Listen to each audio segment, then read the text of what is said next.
All right, time for an update with Mary Jane, the next episode.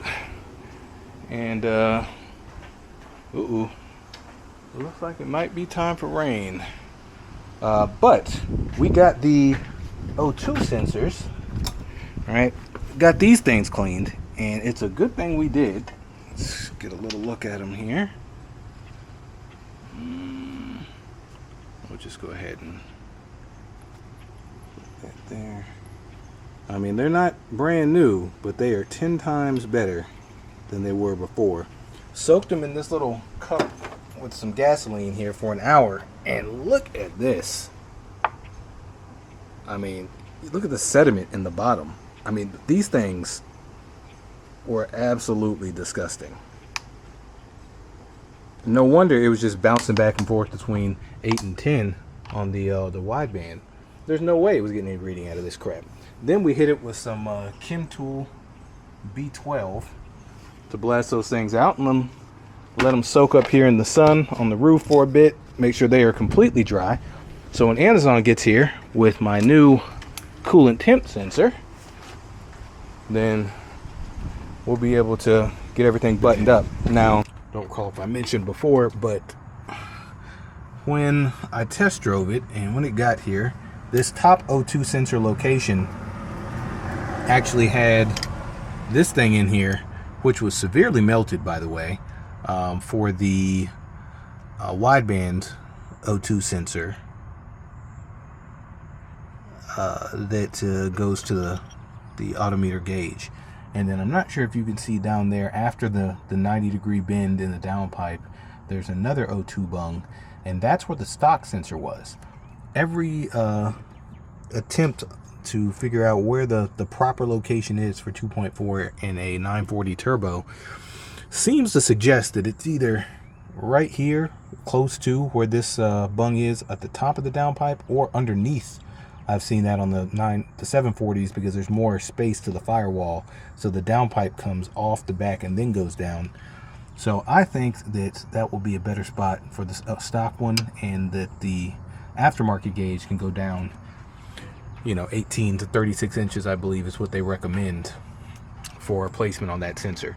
So we're going to try to see if there's enough, because I don't know where the rest of this cable is. Usually these aftermarket sensors have a long cable to them. This one goes down here. It's in this clamp and behind that clamp and over here tucked into the firewall. So there may be a coil of it wrapped up under the dash somewhere. But hopefully we can get enough extra length to be able to make it down there safely. We shall see. We were able to get the aftermarket sensor routed down there. Really just, we were able to tug a little bit out of the firewall here, routed underneath the coil, down between the AC and the head, and there's plenty of room for it to go down there. Now once we get this sensor plugged in, it's got a short pigtail on it, but we'll figure out where to attach the rest of it so it stays out of trouble. Shouldn't be hard, and we definitely don't want this going on again. I don't know what the hell that was all about. And it's crazy because that was up here and the stock in this upper location, so it would have been real easy to tuck this out of the way. So I don't know what whoever was doing on that, the Phantom Menace, we'll call them. I don't know what the Phantom Menace was doing when they came up with that idea. Anyways, we've got the stock sensor here. Hit it with a little bit of copper high temp solution, and not on the sensor itself, just on the threads. We're gonna get this one situated right here.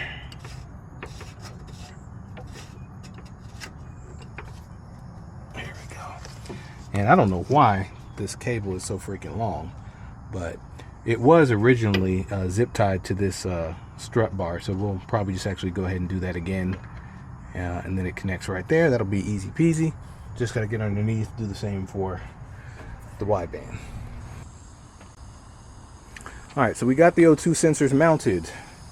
Hard to see down there at the bottom, but the wideband, the harness is tucked back on itself and zip tied, so the connector stays tied up against the trans tunnel, and the harness comes up again pretty tight on the trans tunnel here, if we can see it. zip tied in with the stock O2 sensor harness, which keeps it away from the manifold in the downpipe. And then the stock harness, even though it's got that extra length, we just do a couple of zip ties and then zip tied the whole thing together on this harness, or on the support bar up there like we found it. So that's done. Next, let's talk about coolant sensors, as I suspect that was one of the reasons why this thing ran so terribly. Now, we have got a little bit of everything. Here's the other half of the sensor that was in there, and I've reached in to pull it. It stays in there pretty decent, but you can see there's the body, and you can tell that thing was rotten to the core. So this is the coolant temp sensor that was in the car when I went to go test drive it. No wonder it drove like crap. It clearly was failing for a long time. It looked like maybe somebody hot tanked the head and just left this thing in here. It's completely roached, and when I actually went to go remove it, that's when this crumbled and fell off. It didn't have any 2.2 stuff at the time, but I did have this LH 2.4 sensor from a 16 valve head, Bosch part number ending in 032. Put that in there and it ran like crap. Super rich, but it ran. Some people have said that this is a perfectly fine replacement for the 2.2 sensor. Some people have said maybe not so much. I don't know the answer, but I am curious to see if they are different, since I picked up this brand new Bosch blue coolant temp sensor recently. So set this to ohms. So this is 2 probes and 1 sensor on 2.4. So if we do 1 probe to the thread body, we get 1.7K. We switch this over to the other terminal, and we get 1.7K. Now for the actual 2.4 sensor, oh, you know what? Let's do terminal to terminal. Okay, let's compare that. So if we do terminal to terminal, we get 3.4K. So basically double what each one of those probes was giving if we go across the terminals. Now on the 2.2 sensor, if we try one side, we'll call it left with the notch at the top, or I'm sorry, right to the threads, and we're getting nothing. Now if we go left,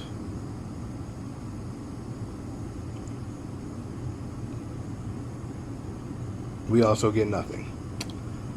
Now if we go across the terminals,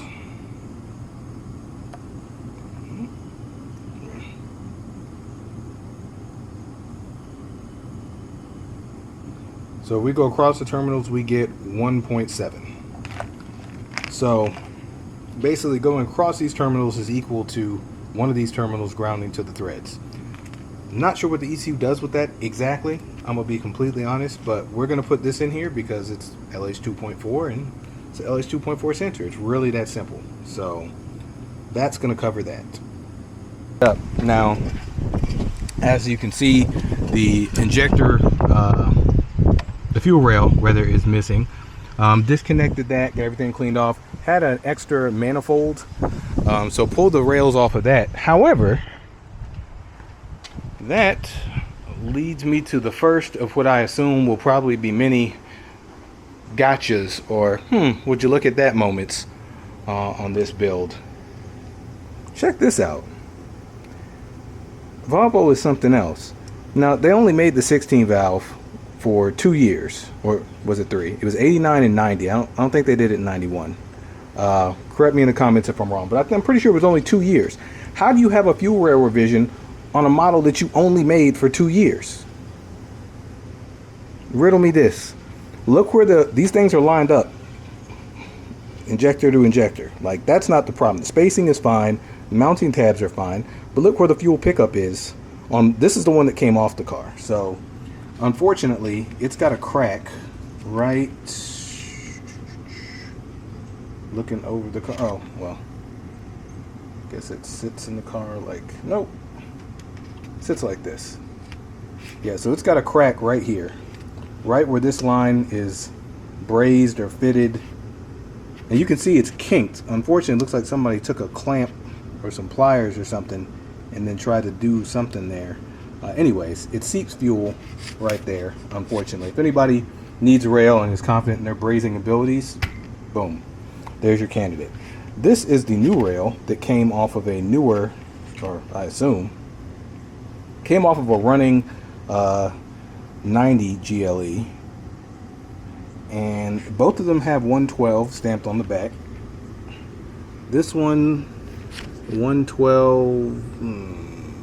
105, and this, oh, maybe there's 4 numbers. Oh, there we go, 3105, and this is 112 3021. So maybe this is the newer rail, which would make sense because this rail, I had a time getting the adapter piece off. So this rail's got an extra piece actually,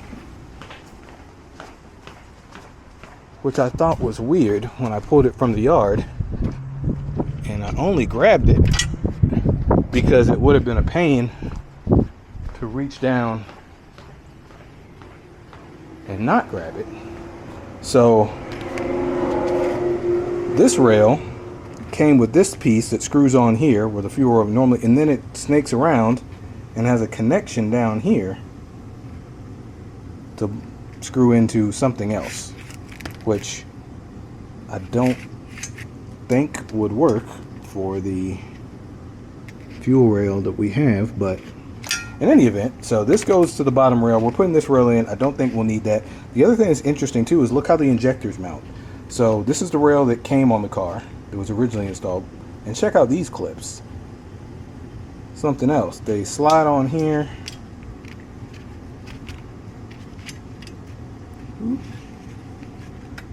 and then they grip the actual body of the injector, and this square slot right here slides right in like so. These are more so what I'm used to seeing on 2.4, where they just slide in the top, and then those grab that little ring right there on the neck of the injector. I mean, they accomplished the same thing, but just thought it was interesting that they switched up the mounting bosses for the injectors to these round ones from these larger ones here. Inside diameter, test fit the injectors, they seem the same. Also, fuel pressure regulator is different, so they look the same. They're both 3-bar, but this is, you can't really, there we go, 0280160294294. I think that's it. And then this one, interesting. Okay, so they are the same. This one's just newer. All right, cool. I saw some number that looked like it was different. Oh, this 518. That's what it was. 3-bar 518. This one says 3-bar 482. So I don't know, maybe that's a serial number or something like that. But nonetheless, this rail is going on. I think there's enough slack in the fuel rail as is to just meet with the connector here without having to use this adapter piece. But we will see. We'll get the injectors fitted in the rail. Now, fortunately, a side effect of it being broken and having a new line made by the previous owner on site, so before we could test drive it, is that there's a little bit more slack in that line. So I should be able to just go up there and slide it forward a little bit so that we can meet up with this fitting here and get this installed. Another point that I noticed was these injectors. So I looked up the part number.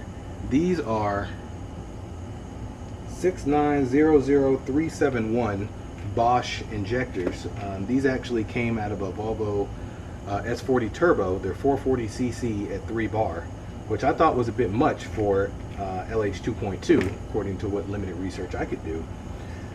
But apparently they seem to work when you have a 3-inch MAF, which is the 006 MAF, which is the MAF that's in this car. So then I started hearing tales that people have indeed run these size injectors in the rail, and they worked pretty good. So we're gonna do that.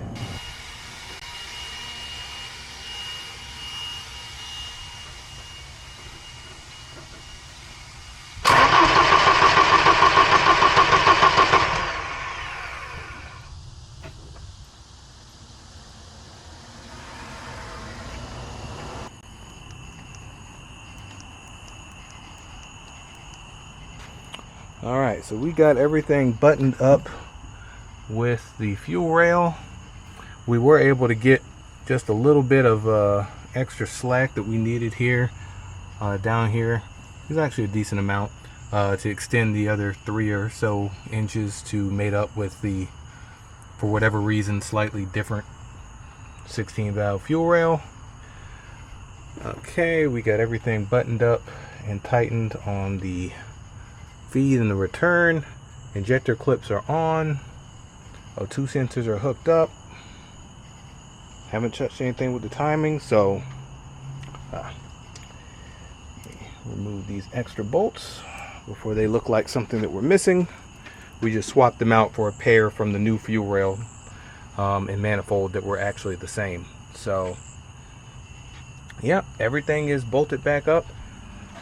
It's late, it's time to go to bed, so we'll go ahead and try to crank her up tomorrow and see what she does. So, stop blinding y'all.